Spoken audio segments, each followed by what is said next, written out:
kájọ ṣàyẹ̀wò ọ̀rọ̀ yọ ìdìdì tọ́lọ́run fáwọn kan jà wọ́n kan lọ ẹ̀dá ò mọ̀ ó máa àbíyọ kọ́lọ́run má pè tiwa níyà ọ́ kó má má pè tiwa lọ́ṣọ́ Èdùmàrè àwa ń bẹ̀bẹ̀ torí ẹyẹ máa lọ́la kó má ṣe fò kúrò nílé wa iṣẹ́ ò dá o òṣìyàn sunwọ̀n ẹni jìyà rẹ̀ tó lọ́la ló lè mọ̀ yìí péyà ò dá Èdùmàrè àwa ń bẹ̀bẹ̀ ohun tó ṣẹlẹ̀ yọ kò yẹ nìkan ó di gbẹ̀yìn ká máa bá bọ̀ àwọn kọ́gbọ́n ni ó dálé ayé kò pín dọ́gba o.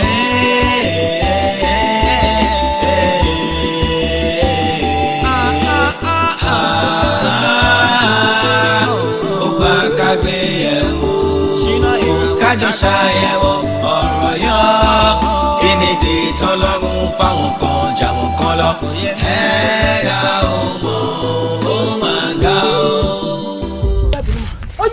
ẹ má bínú ma jẹ́jẹ́ ń dọ́wà là ń ṣàgbọ́n bẹ̀ yẹn báwọn ọjọ́ ṣe dé nìyẹn bẹ́ẹ̀ lẹ́ni bòde pa nìyẹn ìdí nìyẹn tí mo ṣe ń sáré ma ẹ má bínú. àwọn olóòjọ́ yìí náà ló máa pa ẹ́ bolo ibùkún máa ṣàǹfààní. o fẹ́ fọ́ nǹkan tó ṣe pàtàkì inú ayé mi o fẹ́ fọwọ́ mi lọ́wọ́ àbí. àmọ́ mi ẹ má bínú ṣe gbọ́ àti ẹ̀dúpẹ́ lọ́wọ́ náà pé kò fọ́ ẹ má bínú ṣe gbọ́. kò dẹ̀ ní dáa fún ẹ bóyá sọ yẹn. nígbà tó bá fọ́ mọ bí ẹ wọ wèrè yìí. mọ́ mi ẹ má bínú ma ẹ dìtẹ̀ máa lọ ma. ẹ wọ́n bí wọ́n.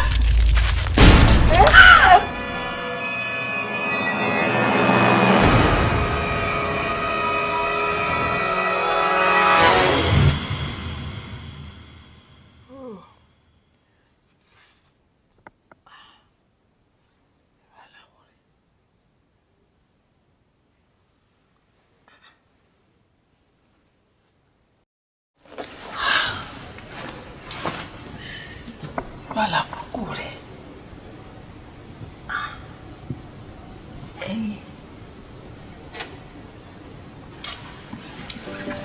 Ní orúkọ Jésù, ní orúkọ ńlá Jésù, ní agbára ẹ̀gẹ́ Jésù, bàbá mi àtọ̀rọ̀ mi ẹ̀dúpẹ́ ẹlẹ́gọ̀. Ìwọ ṣáà ní sùúrù, ṣó ti gbọ́? I'm very sure with time everything will be all right, okay? Okay. I believe you. I believe you. Mommy. Ẹ jọ̀ọ́ kí ló dé tí ẹ ní ìsọ̀tẹ̀ tí ń ta èso tẹ̀dẹ̀ tún mọ̀ọ́mọ̀ tẹ̀ ń kiri lọ sí odindi Ọlájúwọ̀n estate. Ta ló sọ yẹn fún ẹ? Ọjà wà ń bẹ̀ ni. Ọjà wà ń bẹ̀. Ọmọ mi ibẹ̀ yẹn ti jìnnà jù.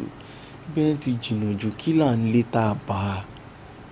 Ibẹ̀ yẹn ti jìnnà jù náà ọ̀rẹ́ mi ló jẹ́ kí n mọ̀ pé ojúmọ́ kan ò mọ́ báyìí kẹ́ má kiri dé bẹ́ẹ̀ kí ló dé lórí èlò.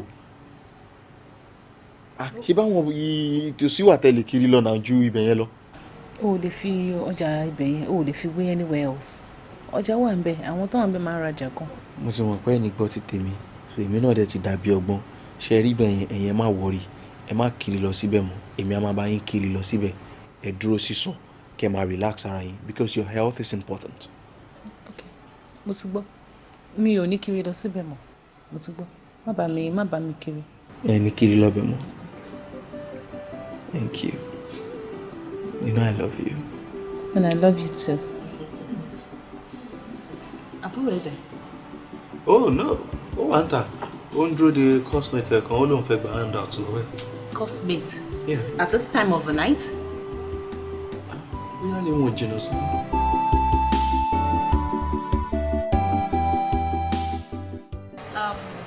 Ṣé ẹ̀yin méjèèjì ti ṣe assignment ìrọ̀? Èmi ò tí ì ṣe pẹ̀lú ọdún yìí.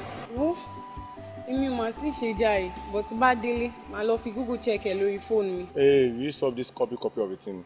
Do you remember lecturer Azan told us to do it offhand? Wọ́n ní káwọn fẹ́ mọ bí a ṣe lè ronú sí. Ẹ ronú ẹ jókòó kẹ́ ronú kẹ́ lè ṣe nǹkan tó fẹ́ ṣe. Máa copy máa gọ́gù. Ó ga. Wo má dá lóhùn jàre mi ò kúkú lè wá para mi nǹkan tó wà lórí mi sìn ó pọ̀ jù yẹn lọ but ó better kí n ṣe copy and paste ju kí n má ṣe rárá lọ. I think that's what I'm going to do too.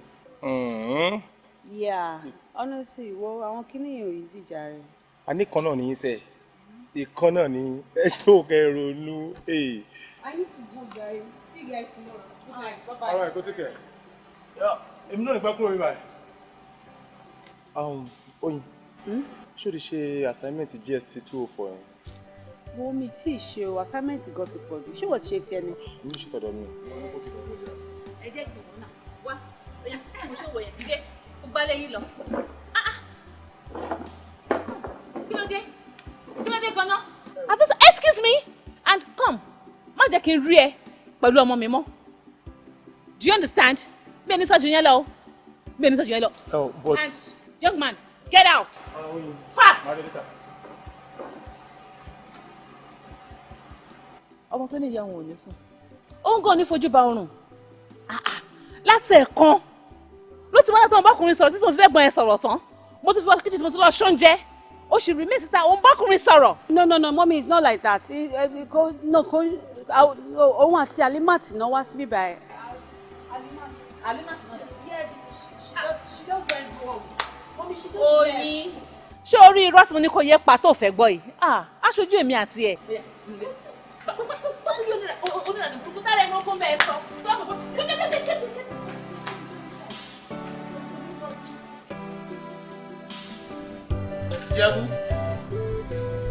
Ìjẹ̀bú. Sir, bossman. You no dey hear me. You don wash my car. Mo ti fọ́ dédé náà nínú iṣẹ́ lẹ́nu sọ́kọ̀ mọ́tò madam on block mọ́tò rún ẹ̀hún àmọ́ kọ́kọ́rọ́ wọn náà mi. Mọ́tò mọ́ sí block tèmi. Tí mọ́ mi sí. Kò sí problem. Mọ́tò máa ṣẹlẹ̀. Ní sáré bọ́ọ̀sì brain ẹ̀ mo ń bọ̀ ń sáré nsìn. Mú kí mọ́ mi pàdé mi. So tó bá dé sọ fún pé mo ń gbé jáde.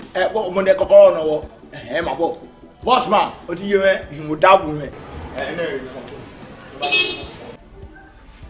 Mọ́mí. Túndé. Ọkọ mi. Tún lọ school ní class láàárọ̀ yìí. Mo lè fẹ́ pẹ́. Okay, my dear. Wọ́n ti set table fún ẹ. Tí ẹ fẹnu kan breakfast ẹ kó tó dúpọ̀ ọmọ àlọ́. Mọ́mí ẹ̀ mo tó ṣẹlẹ̀ mo ti pẹ́. Ṣeré lecturer yẹn tí bá pẹ́ débẹ̀ kò ní jẹ́ kí n wọlé. So and I don't want to mix that. Ó jẹ́ kókó tiẹ̀ mú tí ìyẹn kò sí pẹ̀ tẹ̀ sí pẹ̀ bí ẹ̀mẹjì. I'm okay. When I'm back, I'll take it Shebo. Take care of yourself, my baby. I'll wait. Bless you. Yeah, amen. Mama retí ẹ má pẹ́ mẹ́jọ.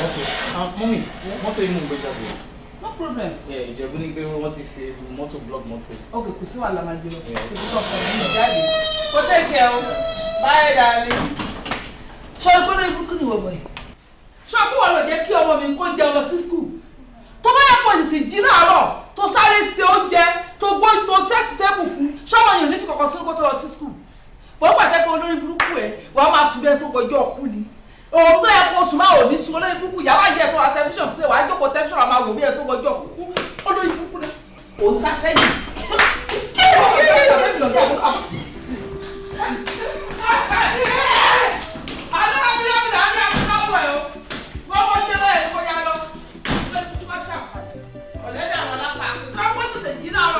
Ọmọ yà ti jẹ fún ọmọ lọ sí skul a máa sùn bí ẹ tó kọjá ọkú ni nígbà yẹn kó ọmọ máa jẹ bí ẹ tó kọjá ọkú kalẹ̀ sí wo ó tẹ̀ ti kú náà lórí burúkú ó gbọ́dọ̀ wọ́n nílé ìgbà.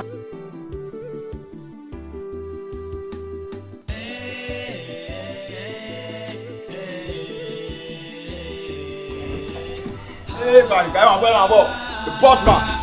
Ó gba kágbé ẹ̀ wò kájọ ṣàyẹ̀wò ọ̀rọ̀ yọ kéde tọ́lọ́run fáwọn kan jàwọn kan lọ ẹ̀yà ọmọ ó máa àbíyọ kọ́lọ́run má pè tiwa níyà ó kó má má pè tiwa lọ́ṣọ́ Èdùmàrè yà wá ń bẹ̀bẹ̀ torí ẹyẹ máa lọ́la kó má ṣe fò kúrò nílé wa. Iṣẹ́ ò dá o, òṣìyàn sunwọ̀n ẹni jìyà rẹ̀ tó lọ́la ló lè mọ̀yìn péyà ò dá Èdùmàrè àwa ń bẹ̀bẹ̀ ohun tó ṣẹlẹ̀ yọ kò yẹ nìkan ó di gbẹ̀yìn ká máa bá bọ̀ àwọn kan ní o. Ó máa tó jẹun, èmi tí mo lọ sí àná tó lọ fún lórí gbogbo kìíní ìhà mi ò sí jẹun. Káyọ̀ ká òde o.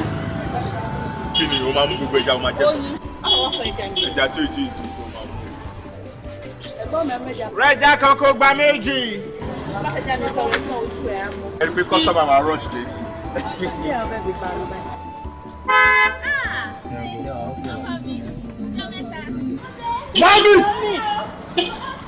Mami! Kí ló ṣe yín náà? Kò yé yín ni, Túndé ni. Ẹ bá ẹ mọ̀ pé ní mọ́tò. Mọ́mí ó ti tó ẹ ló dẹ̀ kí kò dúró fún yín kí ló ṣẹlẹ̀. Ẹ máa náwó ẹ kú mọ bí tírélà ṣe máa ń gbà bí ẹ máa náwó ẹ kó bá yàn. Ọmọ yẹn mú dáadáa ni. Wọ́n bá mi rajà gan. Eléyìí wá ní ọmọ dáadáa lélẹ́yìí tó yún tọ́jà ìkí tí ò dúró. Ẹ náwó láàrin títí tírélà. Kò sí ẹ̀yẹ ní rárá. Níbi wọ́n ti yọ ọ́nú ẹja yìí 1 2 3 oyídé o.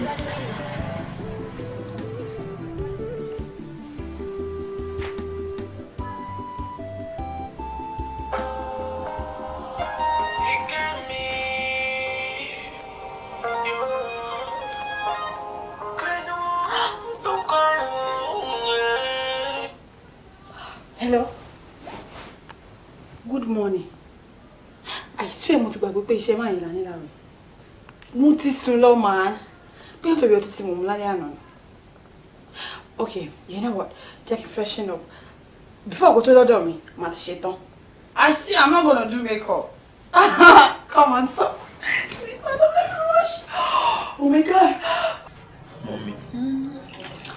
Wọ́n ní kọ́tẹ́ sọ fún mi pé ẹ̀yìn kiri mọ́ náà. Bẹ́ẹ̀ni, mo sọ fún mi. Nǹkan tí mo sọ fún ẹ kọ́ nìyẹn. Mo ní mi ní kiri lọ sí estate yẹn mọ́ ni mo sọ. Mommy, I need láti kiri mọ́ náà. I need láti kiri mọ́. Tí mo bá bá yín jókòó sí di ìgbà yín yẹn, mo mọ iye tí mo máa ń pa lójúmọ́. Owó iná dẹ̀ lọ fi rìn mi àtàbúrò mi lọ school. But do you need to work again? I need to. Yeah. Oyún rọra. I need to. I want what's best for my children. You know I'm a graduate. Ó yẹ kójú máa tì mí pé gbogbo certificate mi pé ìdí èso ni mo parí ẹ̀ sí. Yeah. But I don't care. I want the best for my children. I want my children to be happy. I don't care.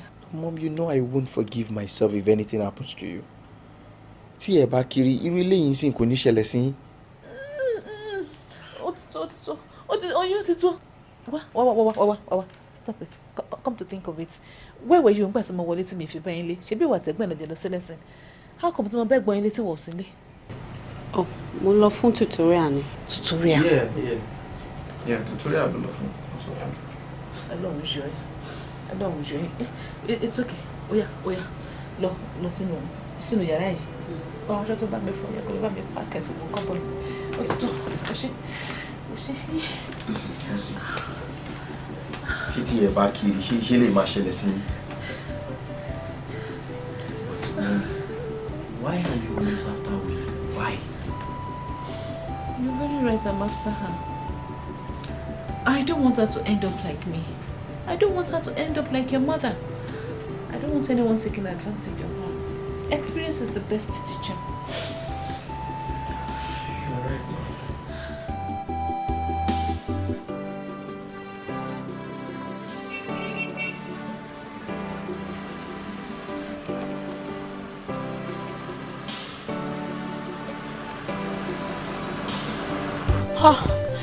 Thanks so much.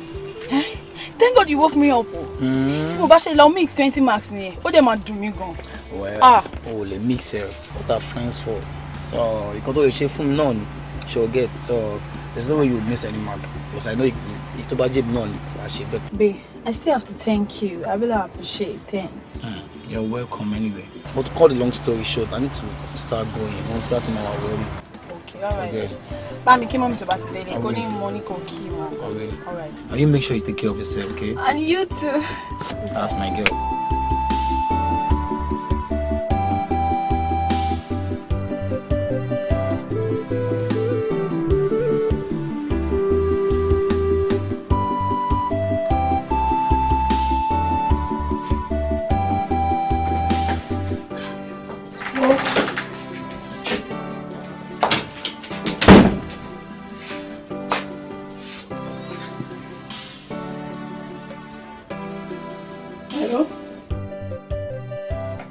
ọkọ mi ṣàlàfíà ni ní ewu mo wà yín náà nǹkan ṣàlàfíà lè wà ewu pẹlọdún olóhùn. ẹ má bínú jàre mo wọnú bathroom mi mo wá rí i pé aago yẹn ń dún ẹ ṣáà wà òkè. Mo tiẹ̀ fẹ́ múra ni ọ̀rẹ́ mi tí mo sọ fún yín pé ọmọ ẹ̀ ń bímọ yẹn èyí níjọ́ mẹ́jọ wọn á fẹ́ débẹ̀ ṣàlàfíà ṣàlẹ̀ wà ṣá ọlọ́run ò jẹ́ kò sí nǹkan gbà wá lè máa dé báyìí next week ọlọ́run àfiṣe ẹ̀ṣọ́ yín àjùgbà yẹn lọ lágbára ọlọ́run àmọ́ ẹ má jẹ́ kó ju next week yẹn lọ torí àti miss yín lé o ok ẹ ṣe rẹ ó wà ní yàrá ẹ ok tẹ́mi náà bá ti kó pàtí yẹn màá pè yín ṣe gbọ́ ok kẹ́tí kára yín o ok báyìí. Oh my God.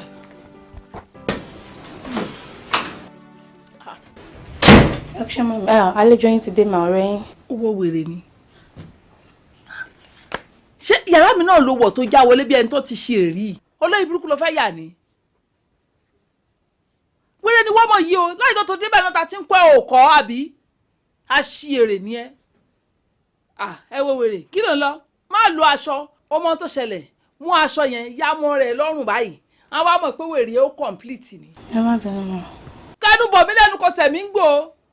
Wèrè orí rádaràda olóṣì láìjọ débà inú akọ ẹ ògbẹ́kọ̀ náà ni àfi kó jẹun bí ẹni tó gbọ́jọ́ kú olórí burúkú. ẹ kó ṣìlẹ̀ sọ fún yẹn pé mò ń bọ̀ ẹlẹ́rìí àbí bí ẹyẹ Diego lóbà òpó ìlú aláfiṣe àbọ̀ eléyìí náà fẹ́ràn patí o ẹwẹ́ tí mo invite lọ sí patí ó sáré dé èmi tí mo pè yàn gan-an mi ò tiẹ̀ tí rẹ́dì. Àwọn eléyìí wọ́n fi patí ṣe wọ́n ni ọlọ́jọ́ ìjèrè ń patí mo ń bọ̀ o. Now I know that a true relationship starts with friendship. Kí ló rò bẹ́ẹ̀? I'm in love with Tunde and we're just friends. I don't even know when I fell in love with him. Love. Ìwọ náà ti tó. Ìwọ tí love was in the diary. Come on, money. Change is constant. Okay. Then tell him how you feel. Money. She couldn't be back on. Couldn't be back on. It's somehow. Come on. Are you have to join me? Nothing that way. Century way. Wo? Obìnrin ló ń kọnu fẹ́ sọ́kùnrin. Àwọn ọkùnrin ẹ̀gàn. Ó tún máa appreciate ní tó bá wọn. Are you sure? Hope you're not deceiving me. I'm not. I know what I'm talking about. Show me, Pekini. Go to come and show Podre. Ẹ kọ́ go together. Ẹ jáde. Tẹ́ bá jáde. Wàá sọ fún lójijì ni. Kò yẹ. Wàá kọ́ sọ fún bó ṣe yẹ. Ó ní láòdẹ o. Òun gan máa fọ́ fún ẹ. Ó kàn lè má notice babe. Are you sure? I'm over sure. I'm gonna do that. I need it. Pray woman walk. Kill me. Why do she need work? You're sexy, you're beautiful. Look at your sexy lips. Don't baba kiss her leg. Oh my God. Don't say that. Mommy will never maltreat you. See, Mom loves you so much. So very much. So I am sure of the fact that she's never going to maltreat you, not for any reason. Okay? Aren't you a lucky girl? Because one, you have a mother who is so passionate about you, and you have a brother who is ready to do anything just to see a smile on your face. You know what? I love you so much. Kódà, mo fẹ́ràn ẹ jù bí mo ṣe fẹ́ràn ara mi lọ. And I love you too. Thank you. Okay, is there anything you want me to help you with? No, I am through. Oh. Yeah. Okay, so let me just change my top then. I can help Mommy in the shop. Okay.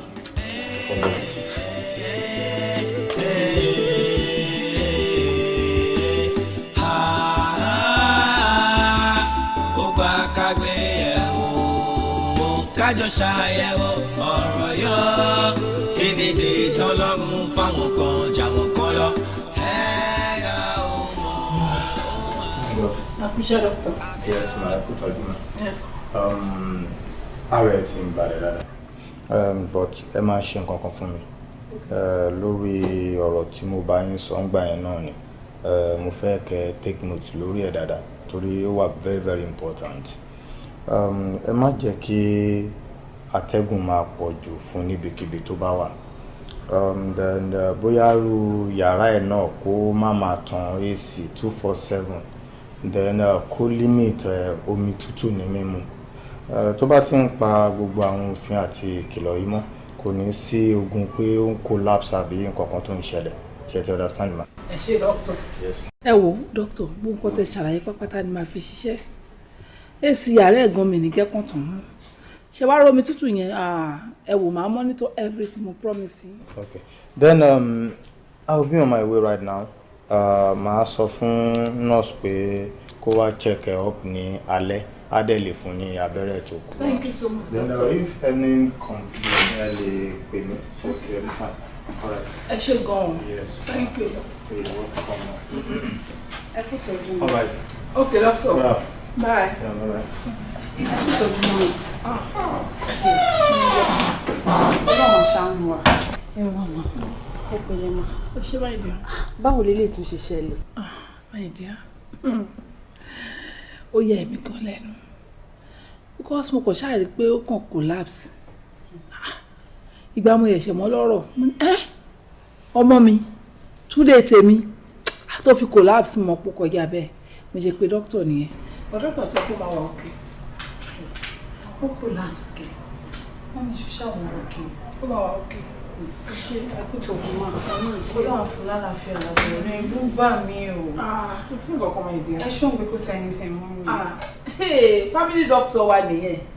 Mo dẹ̀ trust ẹ tó bá sọ pé bẹ́ẹ̀ ni kẹgbà bẹ́ẹ̀. Ó sọ pé kò sí nǹkan kan. Ó ló máa wà okay. Ó kàn jẹ́ pé sínú yàrá ẹ̀yìn mi nìjẹ́ kó máa tàn much. So ó máa fi better. Kí wàá ló máa jẹ báyìí? Mo wà okay. Bíbí mi ò wà okay. Ẹni kí mi wà lẹ́nu ò lè jẹ́ anything. No, you have to eat something. I can take water. No, ó máa jẹun. Ọmọ lórí burúkú ìdànù. Tóyọ̀sí olórí burúkú máa kàyà láyé ẹ̀ lóhùn ni ó ti ṣépè fún o. Wọ́n lè ti ń jẹun kíchìn bẹ́ẹ̀ olórí burúkú alájẹtán. Wáyé wàá kórí burúkú ẹ̀ bọ́ta. Oyin ládùn ọsàn. Ẹ̀rẹ́ tájẹ́lẹ̀ pariwo. Oyin ládùn ọsàn. Oyin ládùn ọsàn. Ẹ̀rẹ́ wọ́tàmẹ́lọ̀ ní pẹ́nu o. Oyin ládùn ọsàn.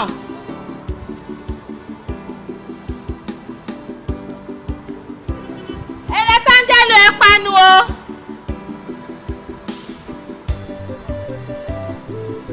Oyin ládùn ọsàn o.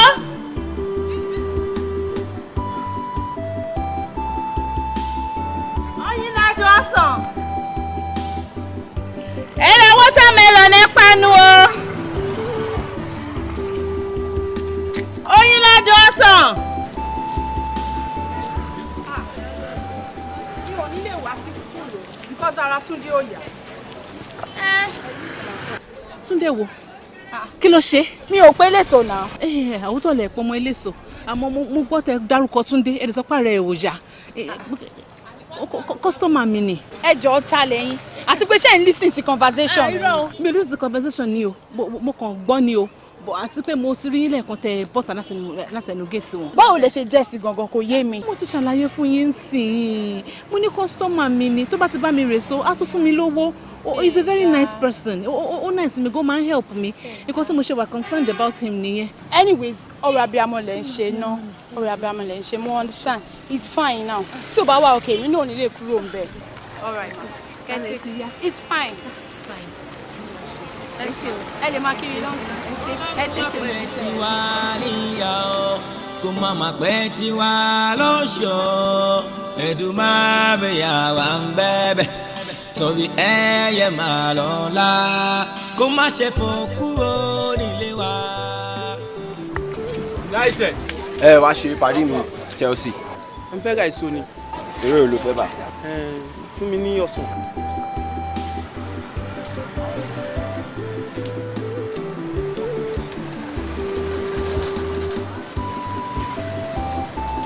Bá ń fọ gẹ̀dẹ̀ sí ọ̀gẹ̀dẹ̀.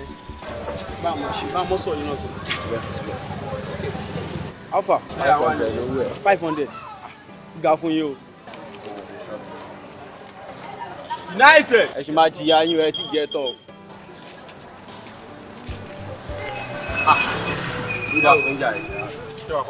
Ẹ wò mọ́mí ti jáde látàárọ̀ èmi dẹ̀ fẹ́ lọ wo bọ̀ mo ti ń dúró dé wọn mi rí wọn. Nínú lọ́wọ́ àlọ́. Wọ́n sọ pé àwọn ń bọ̀ ẹ̀. Mo mọ ibi tán lè lọ. Mo wá ní mọ́mí lè lọ báyìí. Ṣèbáwọn ni. Mo mọ ibi tán lọ. Ìtọ̀lọ̀ mo dẹ̀ ti wọ́ọ̀nù wọn severally pé kán yé lọ síbẹ̀ yẹn mọ́ kán dúró síbi kán máa dúró sí shop wọ́n máa fà kékọ́rí wọn ní gbọ́. Ní àmọ́ á jẹ báyìí. Èmi náà máa jẹ́ àpò yìí. Mọ́mí Túndé àlàáfíà ló ṣàgbà ohun gbogbo Ọlọ́run kò fún wa lálàáfíà àánú Túndé ọmọ mi ṣe mí àmọ́ àti dúpẹ́. Ẹ̀dá tó lálàáfíà kò mú orí Ọlọ́run, ẹ̀dá tí ò lálàáfíà òun ló mọ rírì Ọlọ́run ọba. Tó gbogbo ẹ̀dá tó bá ti ní àlàáfíà láyé ó ti ní ohun gbogbo. Bẹ́ẹ̀ ni ṣe rí ìgbà tí crisis yẹn bẹ̀rẹ̀ àyà mi já. Ẹ̀rù bèmí náà o, ẹ̀rù bà mí díẹ̀ but mo kàn tún sọ́mọ́ courage nítorí pé mo nígbàgbọ́ pé a lólúwa.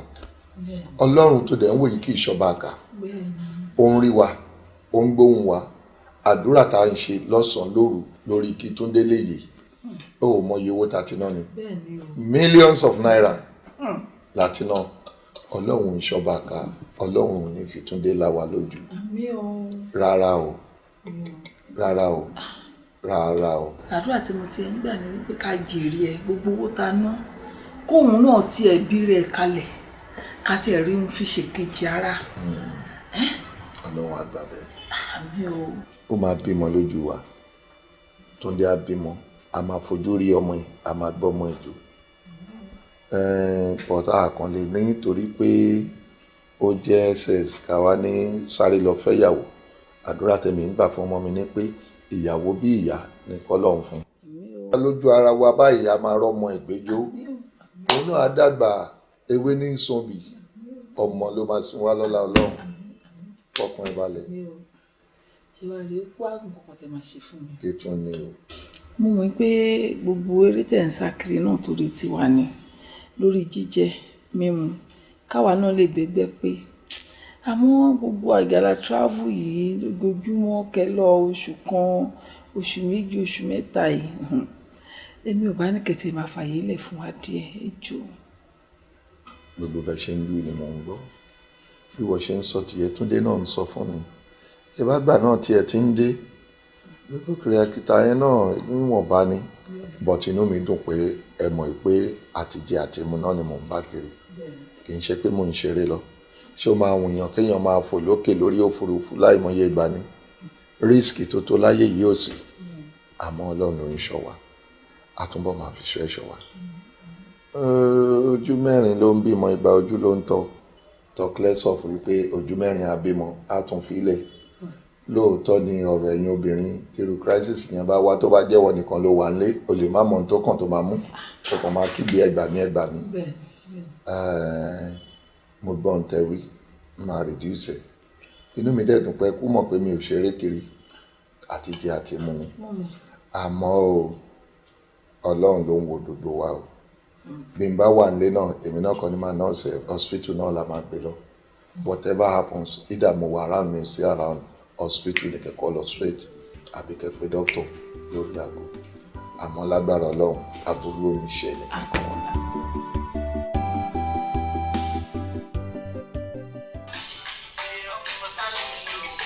Rockin' Zanotti.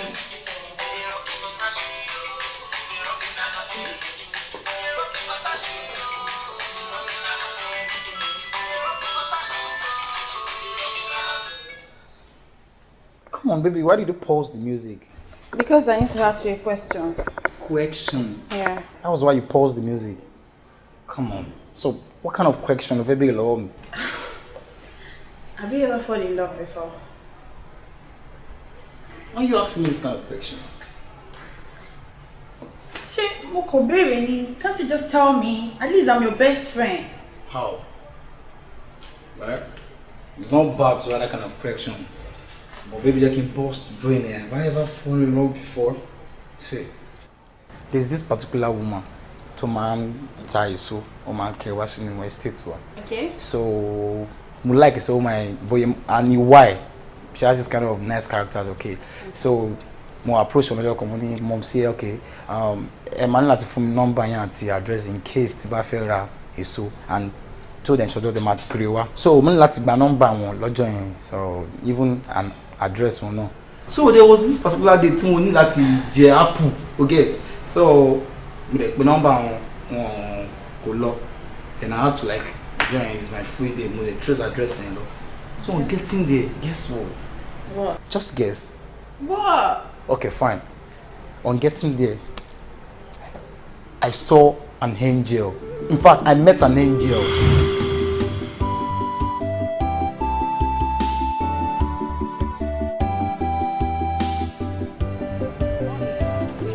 Okay. So, how much? 1,002. 1,200, right? Go. Let me take. No, not at all. It's for you. You call your watch, For me? Come on, just save it. Thank you. Thank you, sir. Thank you. Thank you. Another thing, only mom still be here. Yes. Yes. Second born. Wow. Okay, anyway, let me be on my way. Mom see body so Tunde. Okay. But I'll check back on you, Just take care of yourself. Thank you, sir. Thank you. God bless you, sir. Thank you very much. Oh wow, you find you, man.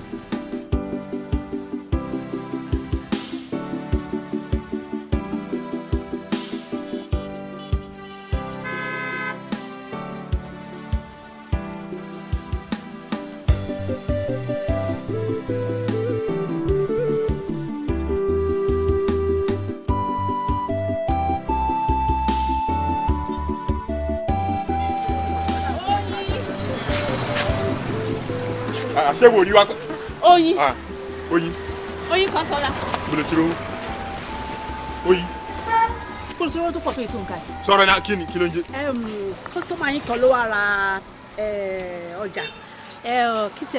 Túndé. Túndé, ọ̀nà bo ló gbà? Ó ti lọ, ó ti gbà báyìí. Wo ọjà 1-2 ló kọ́ra, ó ṣe fún mi láti. Túndé. Ọjà 1-2 ló kọ́ dúró owó ilẹ̀. Ṣé mo pé wọ́n ló jẹ́ kó tẹ̀lé wọn? Ṣé mo pé mi ló jẹ́ kí n wá bí? Ọmọ yẹn mọ dáadáa ni o. Ọmọ dáadáa ni o. Kí o tó pẹ́ mọ́ ni. Ọmọ dáadáa ni mo sọ fún ọmọ dáadáa. Ẹ kówó wá ṣé wọ́n lò ń ṣàkáǹtì tẹ́lẹ̀ ni. Ẹ mọ̀ kan, let's close for the day kí n gbé àyè méjèèjì jáde. Close for the day nìkan ni. Owó fún mi Oye jàre. tí wọ́n máa kó wá tọ́jà fún mi. Owó wá jàre. What is it? Kí ló dé? Ibo wọ̀jà mi ní báńkì owó mi. Báńkì owó mi. No. Ìlọ́jẹ lélò ló lọ́ra. Ọjà 1-2. But mọ́mì máa fún yín 1-5. Owó ọjà yín yẹn mọ́mì. Kwéré orí ẹ̀ wá. What do you mean? Kwéré wá. Èmi kọ́ ni mo ṣiṣẹ́ ni. Èmi mo ṣiṣẹ́ ni màá jẹ́ ìyá. Ọdún adé. Ó lóun ṣiṣẹ́ ni. Trust me. Mo believe in love at first sight, but that day, baby, I was totally in love. Trust me. That was how I met my Oyinkosola, my angel, my sugar, my everything. Baby, I was completely in love with Babe. So you fell in love? Yeah.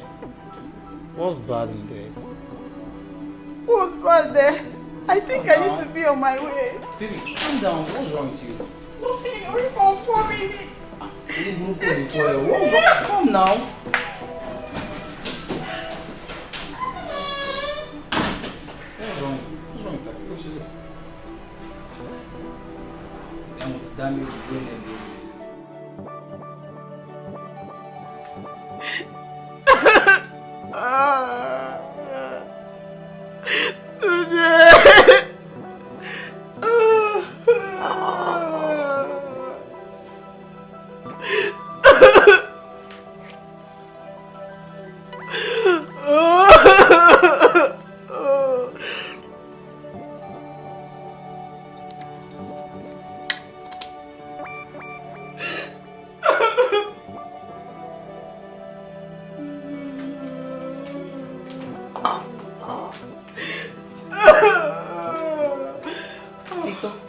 What happened to you? Babe. What's wrong?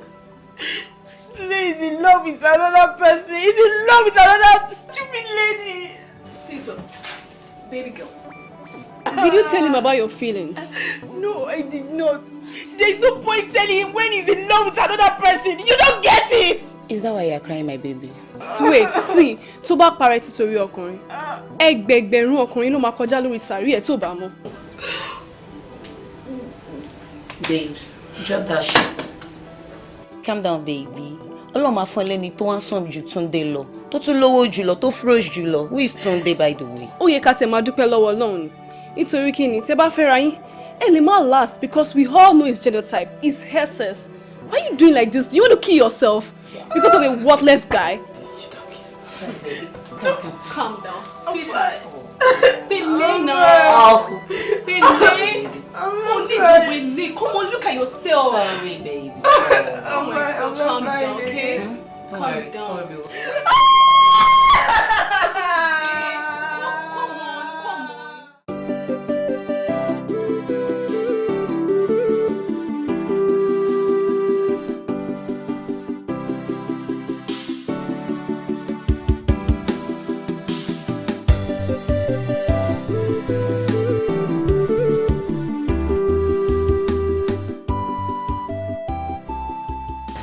I missed you. I missed you too. Really? Mm-hmm. Angel, you promised to see me yesterday. What's going on? I'm sorry. I was very busy yesterday. Mo ń ṣàwọn nǹkan nílé. Then, Mommy ò fún mi láyè láti jáde lánàá yẹn. Come on. Do you love show believe that? Mommy ò fún mi láyè. Kí ni kò fún mi láyè? Come on. You know I love you so much. My love, we still have a long way to go. A ṣì ní 1 more year tá fẹ́ lò ní university. She must serve. Come on, see, I know and understand everything you're trying to say. I'll wait for you. Eh? I'm serious. Even could you 10 years, you know I will wait. Because I love you with all my heart. I love you. Come on, I do. I just can't explain how much I love you. I love you. You must be very stupid for that statement. Are you mad? Boss. Pare boss, show gbádùn. Kí ni túmọ̀ wèrè iná? Mo lé ẹni shop ó tún wá wálé. Show gbádùn. Mi ò sọ pé mi ò fẹ́ rẹ pẹ̀lú àbúrò mi mọ́ ni. Kí ni wàhálà iná? Ṣé o ya wèrè ṣá? O tún lẹ́nu àti sọ̀rọ̀, you love her. Come on, get out. It's my boyfriend now. Guy, waka now. He's your boyfriend. Show gbádùn ṣá. Me like bẹ́ẹ̀ ṣe treat boyfriend mi yẹn. I love him. Really? You love him? Eléyìí. Kí ni tó lọ yìí? You love him, but he doesn't love you. You love her now. Sori, mo mọ nǹkan tí mò ń sọ o. Sori àwọn ọmọ olówó tó ń rí yìí. Kò sí nǹkan tó fẹ́ fi tálákà bíi tiẹ̀ ṣe o. Ó máa já ẹsí kọ́tà tó gbẹ̀yìn ni o. Imagine. Okay, ká ní mọ́mísí wá débẹ̀ pẹ̀lú ẹ̀kọ́, kí ló fẹ́ ṣàlàyé fún wọn? Me like bẹ́ẹ̀ ṣe treat her. Me like bẹ́ẹ̀ ṣe treat her. He loves me and I know that. Àánú mi ṣe tèmi ṣe Ọlọ́run. À ń gbọ́dọ̀ máa di yẹ lọ. Yèrè léso ṣé mi lè bọ̀ yẹn sọ̀rọ̀ tì ṣé mi lè ojú mi dẹ̀ ń wo ìmọ̀ sọ fọ ìjẹ̀bù ẹ̀ tí wa ṣé mi lè bọ̀ yẹn sọ̀rọ̀ tì mo sọ yẹn sọ fọ ẹni rẹ béèrè èsì nílé dandan ṣé mi sọ èsì nílé ẹ máa lọ ẹjọ́. Ìjẹ̀bù òun ló ní kí n gbé kinní ìwà fún un kódà kí ṣe ni ló ti ń rí mi ń bí. akúmẹ́dá padà bẹ́ẹ̀ ṣe kí wọ́n sọ̀rọ̀ sí barista ọkọ orí ètí tó lóògbé níjọ́ ṣe kó yí débẹ̀ sọ́fọ́ ẹ sọ́fọ́ ọmọ yẹn o òun rè jọ wọn o náà kan thank God sọ́fọ́ barista jọyè rẹ̀ kẹ́bà tó sọ́fọ́ ẹ̀ ọbẹ̀ ṣe máa ọgbọ́n rẹ̀ máa ń dáre yẹn at the end of the day bá wọ́ọ̀lì náà yẹn sọ́fọ́ ọmọ mi mo máa jọ ẹ̀kẹ́ mo máa di sọ́fọ́ combination èsì nílé ẹ padà wá ṣé àgbọ̀n kẹ́hìn bá padà wá àdé máa sọ̀rọ̀. Ìjẹ̀bù ṣé ni ló ṣe ń rí mi ń bí ni. Ọ̀dà mi ṣẹ̀ṣẹ̀ rí wọn kò sí torí wọn ẹ bá ń gbé èso ọrùn ẹ. Mi ò gbé sílẹ̀ ó dìgbà tí bá fẹjú méjèèjì báyìí tí bá fi rí Túndé kí n tó gbé fúùtù sílẹ̀. wọ́n lè gbélé mo ti mú ọgbọ́rùn ẹ̀ ń da. ẹ ṣe máa mi ṣe eré yẹn yẹlé léṣo ọ̀nà òun ẹgbẹ́ ọ̀rọ̀ bá ti sàgbà ìjọ sí fẹ́ sọ́fọ́ ọ̀gá rẹ̀ kiri. ẹ káàbọ̀ sà. ẹ ká yẹ sà ọ̀gá rẹ̀ kiri. ẹ ṣe máa ṣe bẹ́ẹ̀ ṣe ọ̀rọ̀ bá ti sáré yẹn kí yẹn bẹ̀rẹ̀ sí fi kọ́ ìrọ̀ fún ẹgbẹ́ ó nìkan ọmọ tí wọ́n lè rí èpò sùkúù wọ́n lè rí. ẹ káàbọ̀ sà. Yes, I can. Bossman. Yeah. So okay. Yeah. What's up? Mi ṣe ń bọ́ sọ̀rọ̀ láti òun ọ̀rọ̀ I'm sorry yẹn o. Ọ̀rọ̀ ọmọdé tánà ìdènà ẹ̀ sọ ọkọ mi. Ṣé ó yẹ kẹ́ ń pè ní ọkọ mi? Àgbàlagbà sọ ọmọdé rè dé. Ẹ má bínú járe. Bí wọ́n ṣe dé, mo ti jẹ́ bọ́ sọ̀rọ̀ sọ̀rọ̀. Ẹ má wọ̀rí. Wọ́n sì ń lé ẹ gbé sọ ẹ má gbé lẹ́ o. Wọ́n dọ̀dọ̀ àwọn fẹ́ wọlé. Just shut up, Joe. Talk too much. Bóyá ń bá gbàlagbà sọ̀rọ̀. Ọkọ mi, how was school? Fine. Fruits náà ni mo gbé wá. Bí mo ṣe ń dé láti ọjà báyìí mo kàn ń raṣa all the best nínú ẹ̀. Ó mo gbé wá fún ẹ. Iya, ẹ ṣé mọ́mì. Iya. Ewu ẹ má bínú pé mo pọ́n ẹ. Mo ṣe dé láti ọjà báyìí ni mo sáré park. Iya, mo mọ̀ pé fresh lè máa bá mi gate. Fresh. Má ṣe. Ení, èjì, ẹ̀ta, ẹ̀rin. Àìsàn wọn gbé 1,000 tún wa o. Ẹ má la ṣe ká o. Orí èèyàn lórí 5,000 lórí èso 1,002. 5,000 lílé. So, mommy, can keep the change, go. So when keep the change. Yes, sir. Yeah, for real. When keep the change. 1,002. 1,002. Mi lè rí 35 àbí 2 bay. Kí mi rí 2 bay ńkọ́. Ẹ máa wọlé sọ ẹ máa bọ̀. Òun rẹ̀ yẹn o ti dọ̀sọ̀ wọkọ̀ ẹ máa bọ̀. 2 bay mi lè rí 1,002 ẹ̀ ọ́ èso náà san èso rẹ̀ jẹ́ sọ́wọ́ common apple and kìnìún jẹ́ ẹ máa bọ̀ sà.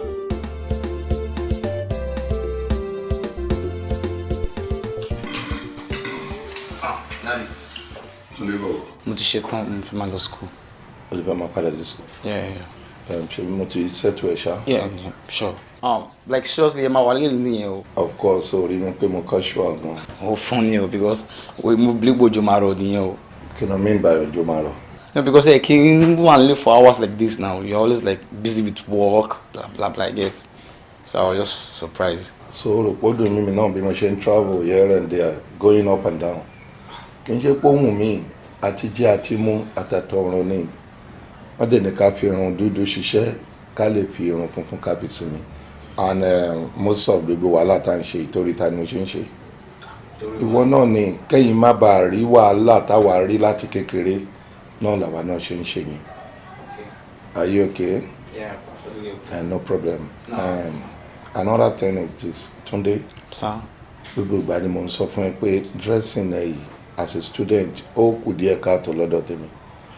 Láyìn ṣe dáadáa wo irun orí ẹ òun ṣe olórin òun ṣe ní hip hop kí ni o ti fẹ́ pẹ́ rẹ báyìí kò sí bọ́lọ́pàá ṣe máa rírú ẹ báyìí pẹ̀lú dressing yìí tí wọ́n ní challenge ẹ wo chain gbàǹgbà tó gbé sọ́rùn kò mí ìpò ọjọ́ ọmọ lówó kò dìgbà tó bá dress báyìí kan tó mọ̀ pé ó wà okay nílé yín bá mi reduce ẹ díẹ̀ please. Okay sir. Yes, bá mi sọ fún mọ́mí ẹ̀ lọ bá mi bá wọn ní kitchen nìkan ṣe oúnjẹ yẹn kí ibi yẹn ti ń pa mí. Okay. Take care. All right. Yeah.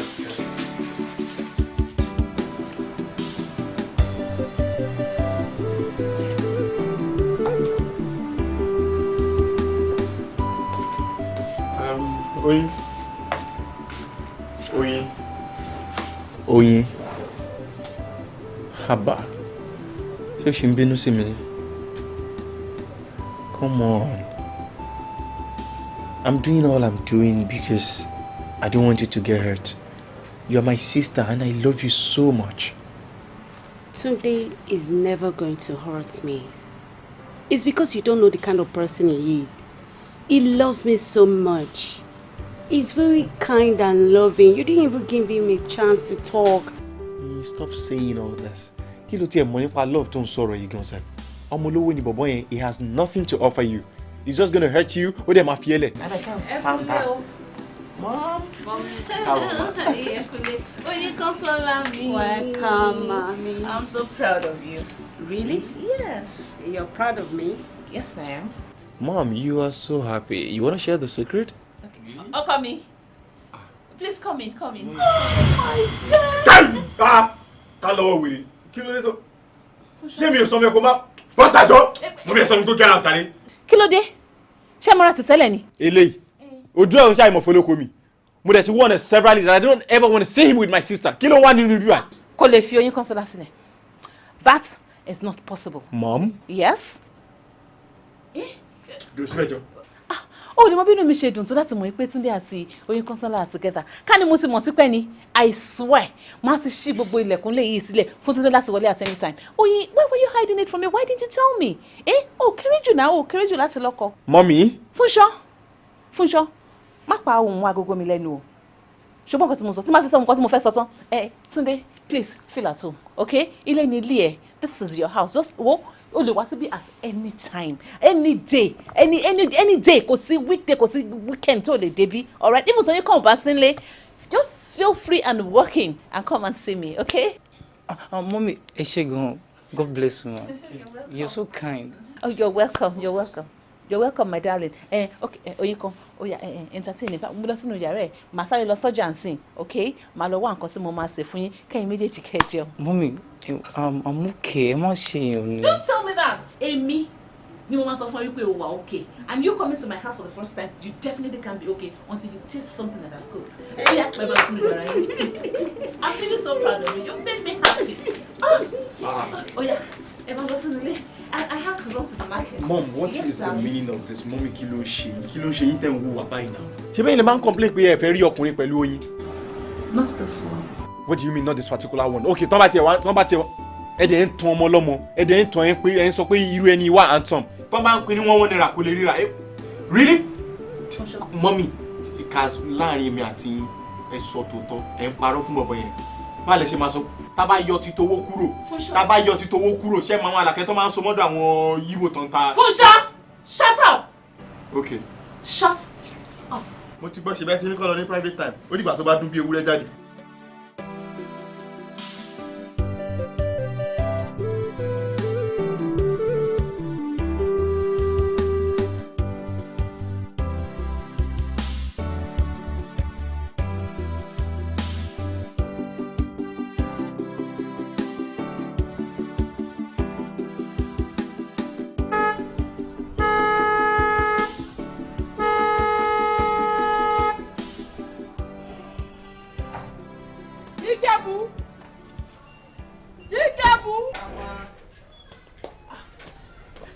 Madam, ẹ fẹ́ jáde ma. Ẹ káàbọ̀ ma. Ẹ fẹ́ jáde ma. Ẹ máa bọ̀. Àbọ̀lọ́ ìbúrúkú ni wa. Ó yà wẹ̀rẹ̀ ní àbọ̀lọ́ ìbúrúkú ni ẹ. Mo kọ́ fẹ́ jáde. Nígbà ìpolówó ìbò wọn tí òkọ́lá ìbò máa dá sọ́dọ̀ ó fẹ́ ṣí èrè rí mi. Ṣé ọ̀rọ̀ gbẹ́ kó mọ̀ wọ́n nù? Mi gbọ́ mi sọ wọ́n lékejì wọn tí wọ́n nù. Ilé ìbínú ma. Ṣé ilé kejì náà gbẹ̀ sí? Ọ̀rẹ́ mi ìbínú ma. Wọ́n ní ṣé ilé kejì náà gbẹ̀ sí? Ọ̀rẹ́ sì ibi ẹran gbà mí sí. Nígbà ìpolówó ìbò wọn tí òkọ́lá ìbò máa dá sí. Wàá máa tójú bọ́lé ẹnu rúrù. Rárá ma. Ẹ bá ti lo intercom àti gbèrè mi sọ fún ẹ fẹ́ jáde. So intercom tó ní kẹ́mi máa pè é sí yẹn bàbá náà ló rà síbí. Rárá ẹ mẹ́bìnú. Yé fọdà ẹ mẹ́bìnú. Wo tí n bá ní kí n pa wàláì wọn ò ní rókù ẹ. Wo. Ẹ wà lájáde ẹ bà bọ̀ ẹ jẹ́ kí n gbé ẹ jáde. Ẹ wà lẹ́rìí fàṣì. Ìjẹ̀bú. Sọmọ kò tí bá bí tí mo lọ ìjẹ sáwà. Sọmọ kò tí bá jẹ́. Mo sọ wọ́n bí ṣe. Ó ti fọkàn ẹ̀ àbúrò ìbúrúkú ni ẹ. Kọ́tọ́ wọ yín sí tàbí ẹran sísun. Tó yà wèrè ni. Ó jẹ lẹ́nu. Àmọ́ ṣe tó bá wá bí ẹ dá. Tó bá bí ẹ dá. Tínú mi ò bá rọ̀ títí ìrọ̀lẹ́ mi promise ẹ máa pa ẹ. Gbẹjọ ẹ bẹ yẹ kí n kú ma ẹ wà padà jáde Ọlọ́run ma ṣàánú wíkẹ ma ọlọmọdé kò ní ibi olùyìn má kù sí. ní mi ò sọ wọ ilé kejì ọtí mọ́ nù o. Sálì. Kí ló ṣe ojú ẹ̀kọ́ rẹ lọ́wọ́? Ojú máa kọ̀rọ̀ lọ́wọ́ nítorí sọ̀fọ̀ mádàmú ra o ṣọlá mọ̀ ṣe jáde mímọ̀ sọ̀fọ̀ ilé kejì rẹ̀ ọ̀nù tìmí àfi pápá mi ọ̀nù yẹn o ṣe kiri ojú ọ̀ra fi má dé báyìí ìgbà tí wọ́n fi pàdé àfi làgbà mímọ̀ sọ̀fọ̀ tí wọ́n máa jáde ìgbà tí wọ́n bẹ̀rẹ̀ sí gbé mi ṣe pé kódà wọ́n gbé mi ṣe pé lè wàláì. Ìgbà tí ni wọ́n gbà. Lókè ìsìn nǹkan tó jáde èmi kan ti gbàgbá tí wọ́n ní pé wọ́n kò béèrè lọ́wọ́ mi pé ṣóúnjẹ ti jiná mo dẹ̀ ní kò ì jiná. Ogbó àgbàjú nígboro wọ́n gbé ẹni tí àrí ọ̀rọ̀ bíi ti sùn mí kí n ṣe sọ fọ bóyá ọ̀rọ̀ mádàmú wa wàláì ọ̀gá náìsì gan ọ̀gá rẹ̀ jẹ́ nǹkan ọ̀rọ̀ sọ̀rọ̀ kí n máa dùn níbẹ̀ ọ̀gá rẹ̀ ti náìsì jù kó sí ti mádàmú aláì máa ti kúrò níbẹ̀ tipẹ́ máa ti kúrò. Èmi gan bá ti lọ ṣùgbọ́n gbogbo iṣẹ́ tí mò ń rí iṣẹ́ ńlá owó kékeré ni tí mo ṣe gbogbo gbà kámú sí ìbàgbé pé kí n tó owó jọ kí n fi bẹ̀rẹ̀ owó. wo Tóyọ̀sí wíìnì dà àti sọfọ máa kúrò nítorí sọfọ ṣe mọ sọfọ ìgbàdùn èmi àti ẹ ṣáàjọ lẹpọ níbẹ̀ jọ n ra má ṣe ní sọfọ dédé owó rà bá rí ní bíi 3 4 4 5 6 months jẹ ká rejọ kí mi àti ẹ ká ṣe kiri ká la ṣe gbèyàwó ká kúrò níbi àmọ́ sọfọ àti bẹ̀rẹ̀ gbèsè ayé ọkọ rẹ yẹn. fẹ́ ta ni. mi dáná ọkùnrin èmi ló jẹ sọfọ àwọn ènìyàn máa ń yọ ọwọ́ ṣe nígboro ò mẹ́yìn lẹ o. aṣọ àpọ́nlé ẹ̀ ó ti ya. Tóyọ̀sí ṣé wọ́n lọ rà combination ẹni ibi tó di àwọn wà o. mo ti gbẹ́sùn pọ́blẹ́mù ògbó oúnjẹ alẹ́ mi rí ilẹ̀ ọlọ́run àgbo oúnjẹ ara ilẹ̀. Túndé mi mọ nǹkan tó fi ṣorí lọ́dọ̀ mọ́mì láìkẹ́ gidi gan ni ọlọ́run. Mọ́mì ti rí mi bí ọmọ tó bá watch and I'm very sure that was why she accept me and besides but mọ́mì ti pẹ́ kí tó meet ẹ kí tó mọ̀ ẹ ti pẹ́ o ti pẹ́ That's why mom should like me. I'm very, very sure. Yes, you are right. Orí sọ lóòótọ́. Nítorí pé mọ́mì rí pé o wà responsible. Nítorí ẹ̀ ló ṣe gbà láyé o. I'm telling you, mom mi máa ń watch mi gan. Wọn ò gbà kí ọkùnrin kankan wá mi wá rárá àti rárá. Honestly, iṣẹ́ ló máa ń sọ pé kìnnìkan kì í fèsì studies mi náà kìnnìkan ọkùnrin kankan ò lè wá mi wá. But I'm so glad wípé wọ́n ti accept ọkàn mi balẹ̀. Bẹ́ẹ̀ ni o, wọ́n mi tiẹ̀ ló wá kókè mi ti báyìí because gbogbo ìgbà tí mo bá ń wá sílé mi kì í bá wọn lé. My mom. Mom, she's a very busy woman, but very soon your mom see me. Listen, you want to know my mom? You know my mom very, very well. But babe, I can waste time. Let's just get it toast and go in.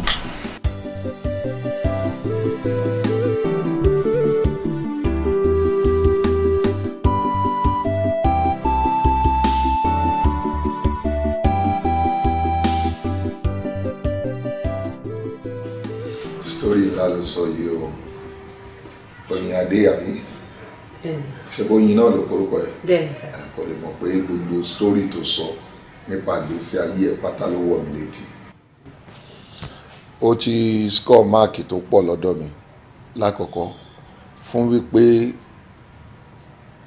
o ò gbé rẹ̀ kọjá ibi tó wà. Mo rí pé ọ̀pọ̀lọpọ̀ ọ̀rọ̀ tó sọ òdodo ni. Àìmọye ọmọ ẹlòmíì tó bá délé olówó báyìí a ní kán lè accept òun náà máa parọ́.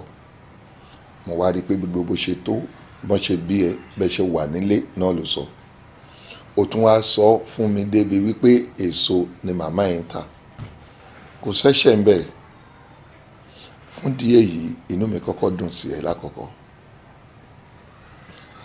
And ẹlẹ́nkejì jẹ́ n kọ́kọ́ bi ẹni question kan padà. Lóòótọ́ mo gbọ́ ẹ yé pé òun ò nífẹ̀ẹ́ Túndé ọmọ mi. Ṣé fẹ́ òdodo ló ní pẹ̀lú ẹ? Ṣé kì í ṣe pé torí pé o kàn rí lọ́mọ olówó ló ṣe ń tẹ̀lé? Daddy, ṣe rí mo fi títóbi Ọlọ́run pa mo fi ṣẹlẹ̀ nítorí pé mo nígbàgbọ́ pé Ọlọ́run ló ju gbogbo wa lọ. Mo nífẹ̀ẹ́ Túndé, mo nífẹ̀ẹ́ dẹnudẹnu dé ìsàlẹ̀ ọkàn mi nítorí pé bí mo ṣe dàgbà tó yìí Túndé ni ọkùnrin àkọ́kọ́ tí màá mọ̀ láyé mi. Mi ì nífẹ̀ẹ́ ọkùnrin kankan rí láti ọjọ́ tó ti bí mi. Mo nífẹ̀ẹ́ gidi gan ni Ọlọ́run bá dẹ̀rẹ̀ inú. Okay, very good. Ọlọ́run àṣeyín lórí ara yín. Èmi náà wá ń fàsìkò yìí sọ fún ẹ pé gẹ́gẹ́ bí bàbá ọkọ mo ti accept ẹ. Mo mú ẹ gẹ́gẹ́ bí ọmọ. Mo mú ẹ bí ìyàwó ọmọ mi. Mo mú ẹ bí ọmọ tèmi gangan. Don't worry because o mórí mi wú púpọ̀. Ó kàn wá kù àwọn nǹkan kan tó kù tí wọ́n náà máa ṣe. Òun náà nífẹ̀ẹ́ Túndé, Túndé náà dẹ̀ nífẹ̀ẹ́. Àwọn nǹkan kéékèèké kan mo kàn fẹ́ kó bá mi brush nígbèsí ayé Túndé tí mo fẹ́ kó bá mi tún ṣe. Tó bá ń wo dressing Túndé, ó máa ń múra nígbà míì. Mi ò mọ bí n bá ṣe pé ìmúra ò fi bẹ́ẹ̀ tẹ́ mi lọ́rùn. Mo fẹ́ kí Túndé máa look natural, kó look simple. Mo sọ fún à ń fi chain gbàǹgbà sọ́rùn, à ń forùkà ńlá sọ ìgbà tó tásìkò làwa náà tó ṣẹ̀ ń lo aago àtòrùkà. Tó bá dẹ̀ máa lò jẹ́ kó simple kó mọ níwọ̀n. Kì í ṣe pé kéèyàn máa to gbogbo òrùka báyìí kò fi sọ́wọ́ bí kò fi sí bí kò máa àbí kéèyàn máa lo chain ńláńlá lèèyàn fi ń jọ ọmọ lówó. Ọmọ dáadáa ni ó ń gbọ́rọ̀ sí mi lẹ́nu but lóòkè níta níbòmíì wọ́n á rí nírì ẹni tí ó responsible. Tó bá lè bá mi ṣe then character wo ló tún ní ó yára ó ní gànràngànràn kì í farabalẹ̀ ọmọdé láti farabalẹ̀. Àwọn nǹkan tó kù tí mo fẹ́ kó bá mi change nínú ìgbésí ayé Túndé nìyẹn. Ṣorí tó bá ti lè ṣe yìí èmi gẹ́gẹ́ bí ẹnìkan mo ti accept ẹ. Máa fún ẹ ní nọ́mbà mi, call me anytime. Má rí mi bí bàbá ọkọ lásán, rí mi bí bàbá tiẹ̀ gangan. You understand? Èmi náà dẹ̀ mọ àwọn parents ẹ máa mọ̀ wọ́n pẹ̀sẹ̀pẹ̀sẹ̀ lágbára Ọlọ́run. Daddy, màá sa gbogbo apá mi màá gbìyànjú mo dẹ̀ nígbàgbọ́ yìí pé Ọlọ́run á fún mi ṣe nítorí pé a máa ń bára wa sọ òótọ́ ọ̀rọ̀ lọ́pọ̀lọpọ̀ a dẹ̀ máa ń gbọ́ràn síra wa lẹ́nu. Sórí èmi náà nígbàgbọ́ nínú àwọn tó máa ń sọ pé kọ́mọ lówó dandan kó fẹ́ ọmọ lówó. Nígbà tí ọmọ lówó ò bá lè fẹ́ ọmọ tálíkà kí ni owó ṣe fẹ́ circulate ní society. Kò sí àwọn Yorùbá dẹ̀ bọ̀ ọ́ ní bàbá rẹ̀ nílà ọ̀là kì í yá undergraduate ni so inú mi dùn fún pé àwọn òbí ẹ̀ wọ́n tiẹ̀ mọ iyì education and education is the most important. Téèyàn bá ti kàwé tó bá ti graduate ẹ̀yìn tó máa jẹ dọ́jọ́ kú ẹ̀ náà ti gbélé ẹ lọ́wọ́ nìyẹn so ó kù bó ṣe máa lò. Inú mi dẹ̀ dùn pé ìwọ ń kàwé Túndé náà ń kàwé kí ló tún wá kù kẹ́sọ̀rí ara yín. Mo fọwọ́ sí mo fẹsẹ̀ sí ìfẹ́ ẹ̀yin méjèèjì kí Ọlọ́run ọba kó bá yín lọ́wọ́ sí. Wo ọmọ mi Oyinade má jẹ́ n take much of your time lọ bá di ayẹ ní ọ̀dà sitting room. Thank you, Daddy. Ẹjọ́ máa gbádùn ara yín má jìnnà sí mi náà á fún ẹ ní nọ́mbà mi call me anytime èyí náà máa dẹ́ lóhùn gẹ́gẹ́ bí bàbá ọkọ ó ṣe náà yẹ ó ṣe náà.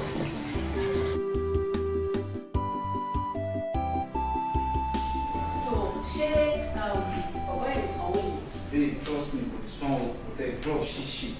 You won't believe it. It's funny, Kosha. Yeah. What's Baby, kilo mean go matter now. After all, she go session back about for girlfriend me, of course. And you're not just any girl, you're my fiancé. Oh, he's not going to shake before the master level so. Hey, Bobs. Lẹ́yìn Gateman àti Aunty Toyose, kò tí ì sí anybody tó tún mọ̀ mí nínú ilé.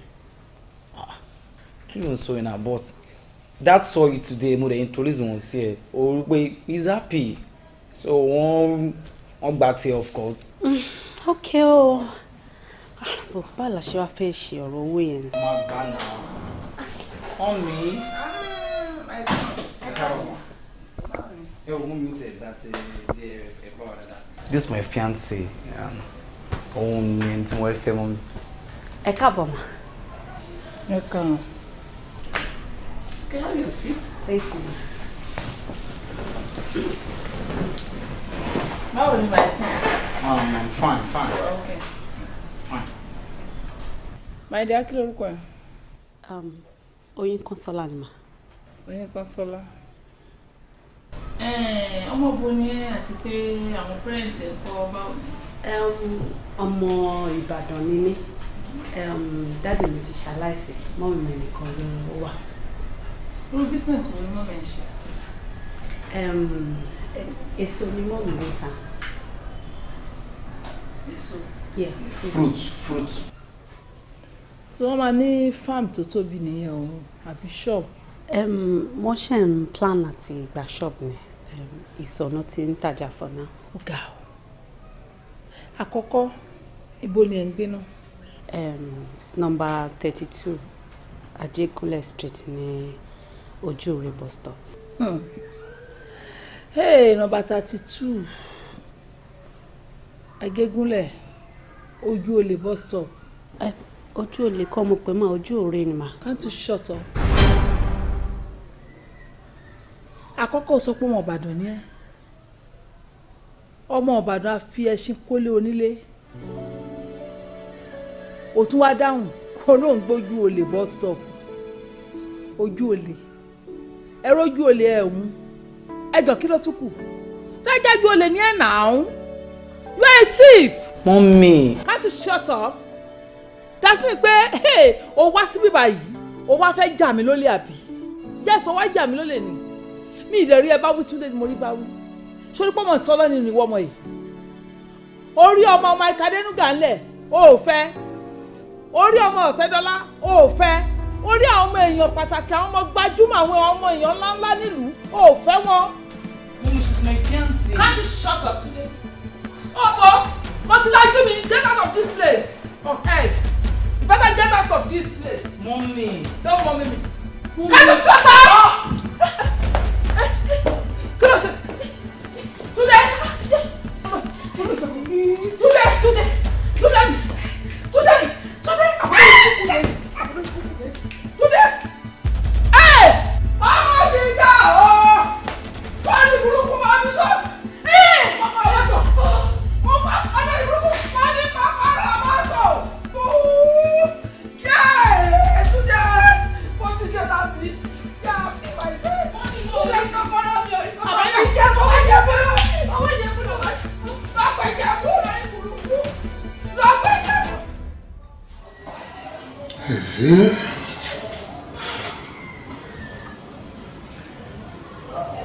Ṣàmà ṣe sùúrù. Ọpẹlẹ. Alpha doctor. Ẹ kú tọ́jú. Ẹ̀gbọ́n Adam. Sir. Mo sọ àwọn kinní yìí fún yín last time tí mo wá sọ́dọ̀ yín pé iṣẹ́ kó sá fáwọn kankan wá ìtẹ̀ṣe aláwẹ̀ tó tó lè gbé attack yẹn tún lọ. Doctor, ọlọ́run àyíká alákòóbá ọmọ alákòóbá yìí mà ní. Mọ́mí Túndé. Sir. Hospital làwọn ẹja àfihàn lẹ ẹja àgbàdúrà kọ lọ́n fáwọn ọmọ méjèèjì lálàáfíà. Ẹ ṣé kí n má sọ̀rọ̀ kí n má ṣàlàyé ọ̀rọ̀ ni. Ó ti tó bẹ́ẹ̀ yẹn ó ti tó. Ariwo tẹ́ ń pa yẹn gan ló ń fa gbogbo attack. Èmi máa sọ̀rọ̀ àmọ́ náà wá kọ́ ní burúkú wá bá mi nílẹ̀ ẹ̀ sọ pé kí n má sọ̀rọ̀. Ẹ jẹ́ kí wọ́n là ó ti ń sìn ẹ jẹ́ kí wọ́n sùn. Ẹ gbé dọ́kítọ̀ sọ́mọ mi ti wà ókè. By the time tó bá máa fi jíǹsìn ó máa get better dáadáa. You understand? Okay, ẹ bá discharge òun. A lè discharge òun títí rọ̀lẹ́ torí pé kò ń ṣe nǹkan tí ó pọ̀ ló ń ṣe. Dọ́kítọ̀ kò sí tó kàn mí kò bá gùn sí bíbá yìí ẹ wò mi ìmẹ̀yẹ tó sú omi ìmọ̀ yálà yẹ ṣé ẹ rọ́mọ tèmi òun ló ṣe pàtàkì oníkẹ́ bá mi kojú mọ́ kó gbádùn kó dẹ̀ lálàáfíà. Gbogbo wọn náà máa rí tọ́jú tó péye gbogbo wọn náà máa wà òkè. Dókítà kò pọn dandan àwọn méjèèjì àní tèmi ni kẹ́ kọjú mọ́ ẹ bá mi tọ́jú Túndé dáadáa kó lálàáfíà ṣe rí ìyá tó bí ń gbò bá yà á wakùn bí ò bá dẹ̀ rí àwọn ló dìṣòro wọn. Okay, no, that reminds me èèyàn kan wà ní reception tí mo dá dúró ó ní òun mọ́ mi Oyin Kọ́nsọ́lá. ṣe rí pé ìyá ẹ̀ wakùn ìyá ẹ̀ ti wakùn á rẹ̀ ru ara wọn. Okay, àṣìlera yẹn. Ẹjọ́ máa wọlé bọ̀ wọ́n fẹ́ wá wo ọmọ wọn ni. All right, no problem. Ẹ pẹ̀lẹ́. Ẹ kú iṣẹ́ ìjà yẹn dókítà. Ẹ kú tọ́jú. Ẹ jẹ́ má gbàgbé tí mo ṣàlàyé fún yín o. No problem at all. Túndé ṣe pàtàkì o ní fojú sunkún ọmọ o ìyẹn rí wàhálà láyé mi wọ́n máa ṣèdí wéréké kiri ilé onílé. Hospital ẹ wà. Ọkọ mi. Ẹ káàbọ̀ ọjà yìí. Ẹ rọra sà. Ọkọ mi. Túndé. Ṣùgbọ́n òkè kí ló ṣẹlẹ̀? Mọ́mì ibi lóyin Kọ́nsọ́lá wà. Túndé. Màdàmú. Túndé. Má. Ṣé wà òkè? Mo wà òkè ma. Mo ẹ̀gbọ́n tọmọ yín pè yán náà oyin yín rèé wọ́n ní kẹ́kọ̀ọ́ ojú mọ́. Mo ròyìn. Túndé. Màdàmú. Má. Ẹ ní ṣòro ni. Mi ò ní ṣòro. Ẹ ní ṣòro. Mi ò ní ṣòro. Dáàdì Túndé ẹ rí pé ó rẹ obìnrin. Mọ́mí Túndé wọ́n ń ṣáájú àwọn méjèèjì ní. Mọ́mì Oyin rẹ̀ ń bí. Mọ́mí ẹ wò ó ti bẹ́tà ẹ yọjú sọmọ yín náà bí. Ọmọ mi ni. Ṣó rẹ̀ yín ni? Kò rẹ̀ mí. Ọmọ yín dà. Ọmọ mi nìyí. Mọ́mí ṣé wà all right? Bẹ́ẹ̀ ni mo wà òkè. Ó rẹ̀ yín màdàmú ó dà ń pẹ́ lẹ́sìn gán mojú ṣẹ́rí ẹ̀ra ojú yín ọmọ yín ti yín pupa tọ̀mí dúdú ṣó ti yẹ yín tó ojú inú bá ń dùn yẹn là á síta sí dáadáa. Ọmọ mi nìyí títí mi yé mi. Oyin kọ́ rèé. Mi yé mi pẹ̀lú ọkọ mi. Dáàdì Túndé ẹ̀ ń wò ní. Màdàmú. Kí ni ẹ máa wá. Ọmọ bá aṣọ ẹ̀ gbọ́ ni. Ẹ má fọwọ́ yín kàn mí mọ́ ó jẹ́ kí n tọ́jú ọmọ mi o kí ló dé. Ẹ ti sick. Mọ́mì kí ló ń ṣe àlóyìn kan rè sẹ́. Màdàmú ẹ sick. Ó fàyè ẹ̀ má bẹ́ ìyá ẹ̀ ti sick o. Mo lóyún kó pọ̀ ọmọ mi nìyí. Ọmọ mi nìyí. Dáàdì Túndé ẹ̀dẹ̀ ń wò. Madam. Màmá yín kan. Màmá. Sá. Ẹ jọ ṣé ò sí. Kò sí nǹkan kan sá. Ọmọ tí yín rèé ọmọ yín kọ́ nìyẹn ọmọ yín rèé. Tèmi yé mi sá. Lọ́nà wo? Títí mi yé mi. Àṣé lóòótọ́ ni wípé gbogbo ohun tó ń dọ́kọ́ ni wúrà.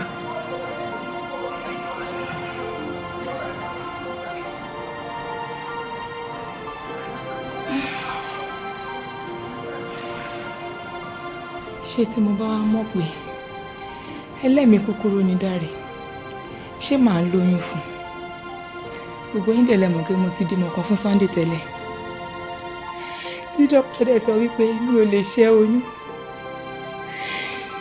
kí ni mo fẹ́ ṣe. Èmi gan advice ẹ kò ṣẹ́yìn ṣùgbọ́n pé oyún tó ti ṣẹ́ pọ̀ kan ó dẹ̀ dangerous for health. Ó gbọ́dọ̀ ṣẹ́ oyún inú ẹ̀yìn mi torí tí ò bá ṣe àgbànú ayérayé mi. You understand? Àgbànú ni ṣé bí mo mọ̀ pé AS ni mí tí mo dẹ̀ mọ̀ pé Dáre tí mo lóyún yìí fún AS lòun náà gbogbo wa mọ̀ pé tí mo bá bímọ yìí SS ló máa jẹ́ kí ni mo fẹ́ ṣe. ìgbà tó mọ̀ bẹ́ẹ̀ kí ló tó wá fọ́ sínú victim. mo kọ̀rọ̀ ni mo mọ̀ pé Dáre lówó mo dẹ̀ mọ̀ pé tówó bá wà wọn ì máa leave torí ẹ̀ ló jẹ́ kí n lóyún fún Dáre tí mi ò wá mọ̀ pé Dáre máa fòṣọlẹ̀ ó máa fi mí lẹ̀.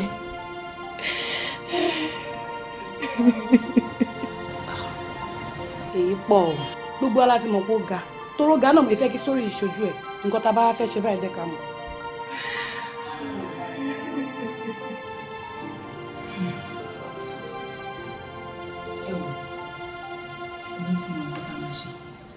Tell us now tó bá wà ní kápá wa a máa ṣe fún ẹ torí pé ìwọ náà ti gbà wá nígbà òjò ó ti dandan ká gbà ẹ́ nígbà ẹ̀rùn. bẹ́ẹ̀ ni gẹ́gẹ́ bẹ́ẹ̀ ṣe mọ̀ wípé ní hospital wa jẹ́ ìkan lára àwọn best hospital tó wà ní ilẹ̀ yìí tó dẹ̀ yẹ pé ó kéré ju a ṣe máa ń take delivery bíi 7 or 10 in a day. more than that but nevertheless ìyẹn ò ní ká má take delivery tiẹ̀ ṣebí staff wa ni ẹ́. nǹkan tí mo fẹ́ ni wípé gẹ́gẹ́ bẹ́ẹ̀ ṣe mọ date tó wà lórí scan mi wọ́n á fẹ́ kẹ́ ṣe oore ńlá kan fún mi. sọ̀rọ̀ náà tó bá ti jẹ́ pé ó wà ní ìkápá wa méjèèjì a máa ṣe fún ẹ. nǹkan tí mo fẹ́ kẹ́ ṣe fún mi ni wípé mo fẹ́ kẹ́ bá mi pààrọ̀ ọmọ inú mi pẹ̀lú ọmọ ẹlòmíì. ha eléyìí pọ̀ o ló sọ ṣákálá báyìí.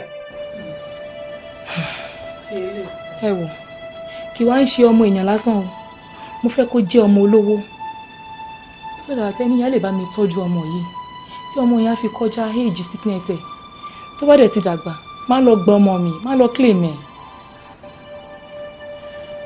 ẹ jọ. Lára òun ní lọ́kì gan-an ṣòro ó má tẹ̀jọ́ bímọ sí ilé bọ́ọ̀lù mi ọmọ ẹ̀ láti ń bọ̀ ṣùgbọ́n mo pé security wa ó tight gan bí ó máa ń ṣe ń bímọ tán báyìí wọ́n sáré pé doctor fún emergency bó ṣe ń bọ̀tà lásáré change ọmọ ẹ̀. lẹ́yìn tó jẹ́ pé gbogbo nǹkan tẹ̀ ń ṣe pátá ni mo rí yín. kí ló rí ìwọ tó ṣẹ̀ṣẹ̀ bímọ tán lórí nǹkan. n kúkú rí yín ṣó tiẹ̀ rí nígbà tí dókítà kọ̀ tí wọ́n bọ́ta àyà mi já ẹ̀rù bà mí gbọ̀ngbà tí nurse Jọkẹ́ wọlé tó wá pe dókítà fún another emergency ọkàn mi ṣẹ̀ṣẹ̀ balẹ̀ ẹ ṣé mo dúpẹ́. Lára ọlọ́run bá ń bọ̀ tó ló jẹ́ wò ni o tí dókítà ẹ̀ ṣe padà dé lọ́kàn wá ẹ̀ ṣe balẹ̀ tí wọ́n fura sí nǹkan kan torí tó bá ká wa ẹ̀wọ̀n wa báyìí wọ́n wá bá wa fà á ní wàláì but kò bá kódà netic inú ibiṣẹ́ ìmọ̀ tó ló jẹ́ wò ni o. àyìnà mo mọ̀ ọlọ́run náà bùkún ṣọba ẹ̀ka wọ́n lé ọmọ ìdí tí mo fi ṣe ìjọ ṣó mọ àdírẹ́sì mi rẹ̀. ti bẹ̀ check if permanent patient wà ní ọmọ ẹ̀ our hospital is their family hospital. ṣẹ́gun. ẹ gbà mí. dáàdì túnde àbẹ́ àbágbọ́n àbùkù tó bìrì sọ lẹ́nu ṣọ́rọ̀ kó lè wá kú sọ́ọ̀rì kọ̀ọ̀kan jáyẹ̀ lé wa lọ́wọ́ ká bẹ̀rẹ̀ sí jajẹ bíi búrẹ́dì. ó surprise me all the same ṣáàṣì sùúrù. sùúrù. má tún fa wàhálà mi mọ́. wàhálà ti dé. èyí fẹ́ fa ní otí ìtàn lẹ̀ yìí o. wàhálà ti dé báyìí. wàhálà ò tí ì dé but madam ẹ̀yin náà gbọ́n tẹ́ ń sọ lẹ́nu. níjọ́ tí mo ti délé ayé mi ò gbọ́rú eléyìí rí mi ò dẹ̀ rí rí àfi bóyá tá a bá ń wo sinimá tó ń sọ̀rọ̀ tó ń sọ story ẹ̀yìn tí ò possible. lálẹ́ ìṣe pa ìṣe fíìmù níbí ẹ lè wá gbé story yẹn wá bí ká dẹ̀ bá bẹ́ẹ̀ ń tó tọ́ madam eléyìí tẹ́ ń sọ yóò possible ṣé ẹ nọ́mà ṣá. ọmọ mi ni Túndé. madam ẹ̀yin náà ní sùúrù. ẹ wá máa lọ lẹ́yìn jẹ́jẹ́ má dá wàhálà mi lẹ́mọ̀ ẹ ṣe ní láti máa sọ story ẹ dẹ̀ fẹ́ ká gbà gbọ́.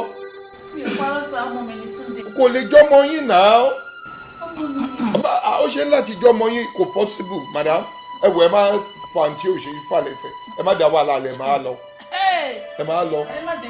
ẹ ṣọ mo rò pé obìnrin yóò fẹ́ kú. ẹ má jẹ́ kí n kú. ò fẹ́ kú àbí. ṣọ́ ní ilé ẹ̀sọ́ ọkọ̀ fún ẹ èmi orí alájẹ tó lè gbà Túndé mi lọ́wọ́ mi. ọlọ́dà kò mú ọmọ ẹ kó bẹ̀ sí mú pẹ̀lú àìṣẹ́ yẹn máa pa ọmọbìnrin ilé ẹ̀dùn máa pariwo. ọlọ́run ní náà pé èèyàn lọ́rùn bọ́ kí ló dé tẹ̀yìn náà tẹnu mọ́ ọmọ yín ní báyìí. báyìí. ọmọ mi ni Túndé àbí ó ṣáà máa ń rí mi nǹkan tí mo ṣe ń monitor ilé yín nìyẹn I come here almost all the time ó ṣáà máa ń rí mi ọdún kẹlẹ́ òní tó ti ń rí mi. ìyẹn ò nítumọ̀ ẹ wò yí tẹ wí yẹn ò nítumọ̀ ẹ jọ ẹ máa dá wàhálà lẹ.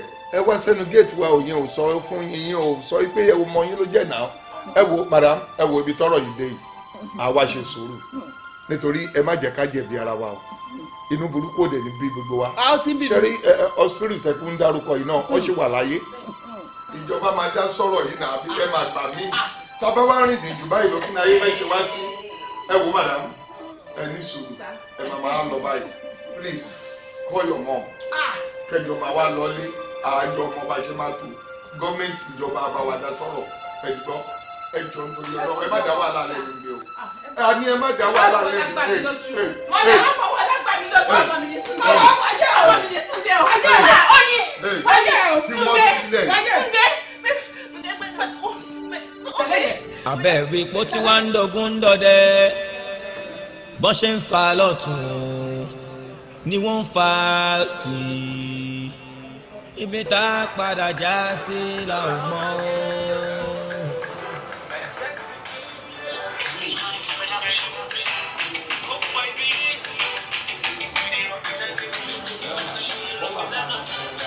ojú ayé là ń wò a ò mọ̀nú ayé inú ayé máa jíjọ rún lọ tàbá ní káṣírù o a kún fún kìkìdá ẹ̀gbin ni àmọ́ ohun tó ń ṣẹlẹ̀ yìí o ta ló yẹ kó wá sàn o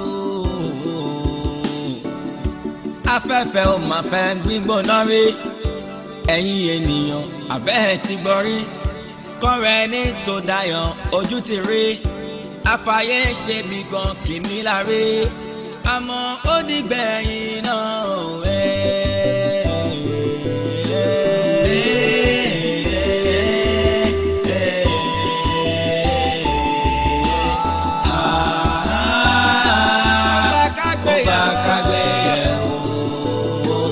ṣàyẹ̀wò ọ̀rọ̀ yọ kí ni di tọ́lọ́run fáwọn kan jà kọ́lọ́ ẹ̀ẹ́dá ọmọ ọ̀gá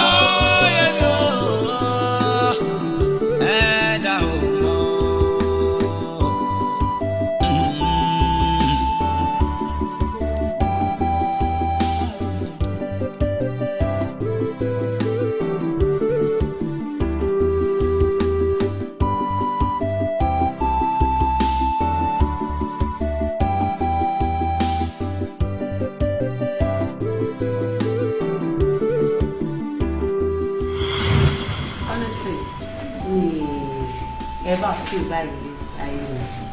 Ọlọ́run ìwọ ló jẹ́ kí n mọ̀ pé ìfẹ́ ṣì ń exist.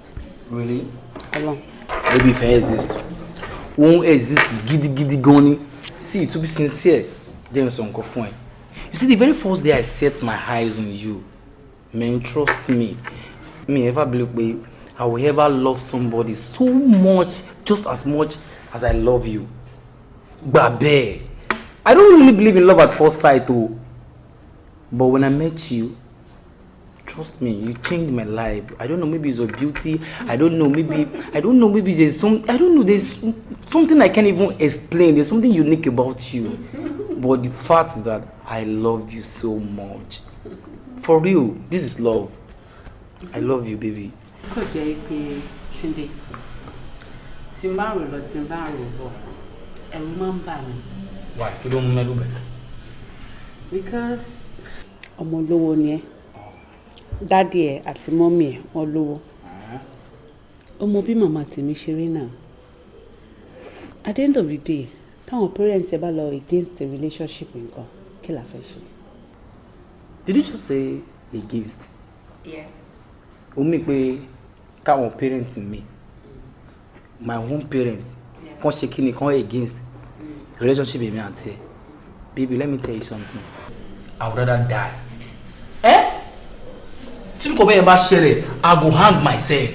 For love, I will do anything. Are you for real? Tí wọ́n bá parẹ́, then that means pé èmi náà máa para mi. Na death.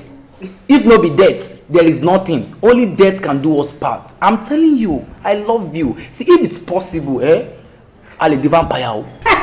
Don't you get? I love you. I love you so much. For real. No, let me do that first. Okay. Ladies first. Kí la fẹ́ fi ìfẹ́ wé nǹkan ṣọ́? Kí la fẹ́ fi ìfẹ́ wé mi ò rí o? Ẹ bá fọmọ sílẹ̀ kó ṣe ìfẹ́ náà. Òbí ẹ dákun kẹ́ fi wọ́n sílẹ̀ o. Ẹ bá fọmọ sílẹ̀ kó ṣe ìfẹ́ náà. Bàtí bẹ̀rù làbọ̀ wọ́n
ẹ̀wọ̀n tó ń bẹ nídìí ọ̀rọ̀ yóò àṣọhun tó ń bẹ lẹ́yìn ọ̀fà ojú òjẹ́ lọ bí wọ́n ṣe ń sọ fún wọn àṣẹ òye wọn ẹ̀wọ̀n tó fàdí ọ̀rọ̀ kó máa sún wọn o kó bímọ pé ọmọ òun ní kó.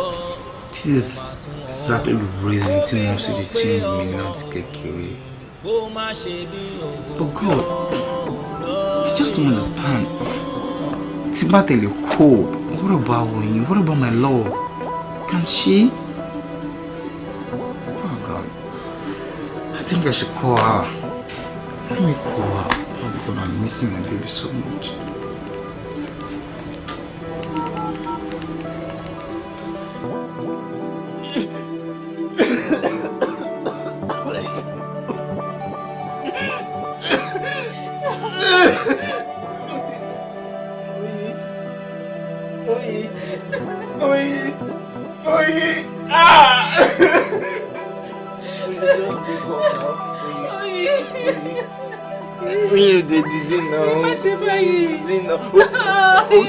Okay, tí ẹ dìde kó jẹ wá padà.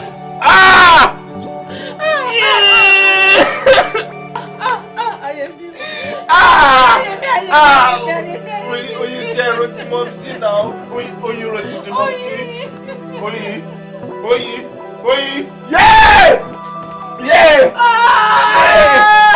okay, tí ẹ kọ́ dìde kó wá padà gègé oyin.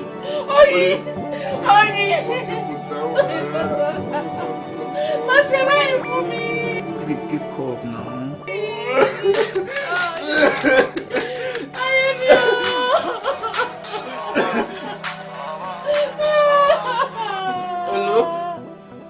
Hello, sọ̀rọ̀. Ta ló ń jẹ́ Túndé? Gbà tó wá jẹ́ Túndé ńkọ́? Oyin wo ló ń béèrè? Èmi kò dẹ́rẹ́ kó ṣẹlẹ̀ ló ti ṣẹlẹ̀ yìí. oyin ti kú kókó ní burúkú kọ́ lórí fóònù oyin ti kú.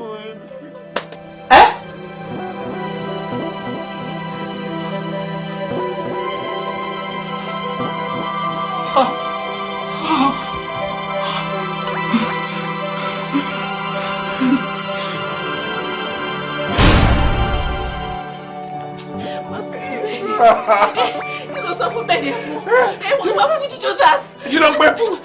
You do that but ayé mi oyin. Túndé oyin. Bọ́ọ̀dù kí wà. Kí dà? Níbo? Wòbí. Bọ́ọ̀dù kò. Owó ọbẹ̀ yẹn. Kọ́síkì. Túndé. Yá. Túndé. Kí ló ṣe? Túndé! Túndé! Irọ́ ni, kò sí ọkọ̀ tó ṣe. Túndé mi! Túndé mi! Dáàdì Túndé! He has gone. Yẹ́! Túndé gbọ́dọ̀gbọ́! Túndé gbọ́dọ̀gbọ́! Yẹ́! Yẹ́! Ọ́! Wọ́n sọ fún mi! Yẹ́! Lórúkọ Jésù, lágbára ẹ̀jẹ̀ Jésù, Olúwa o, mo fi ìránṣẹ́ ilé yìí lọ́wọ́. Má dẹ́rù bà wọ́n, ẹ bá ń dúró tì wọ́n. Àlọ́ wọn àtàbọ̀ wọn ẹ bá máa ṣọ́ wọn lọ ẹ bá ń dúró tì wọ́n ẹ ṣàánú fún wọn àwọn àtọmọ àtẹbí wọn gbogbo ìṣòro tó ń bá débi ẹ bá mi sọ di pẹ̀tẹ́lẹ̀ ẹ bá mi ṣàánú wọn lórúkọ Jésù tá a gbàdúrà. Àmín àmín àmín lórúkọ Jésù. Praise the Lord. Hallelujah. Ìyá wa ṣe rí ẹyin tẹrí lójú àlá yẹn tẹ́ ń ràgàbò ọmọ ló dúró fún ẹ ní láti wá kíyèsí ara kí ìbínú máa sọ yín dàgbà alẹ́. Alẹ́ mi ní dàgbà lórúkọ Jésù.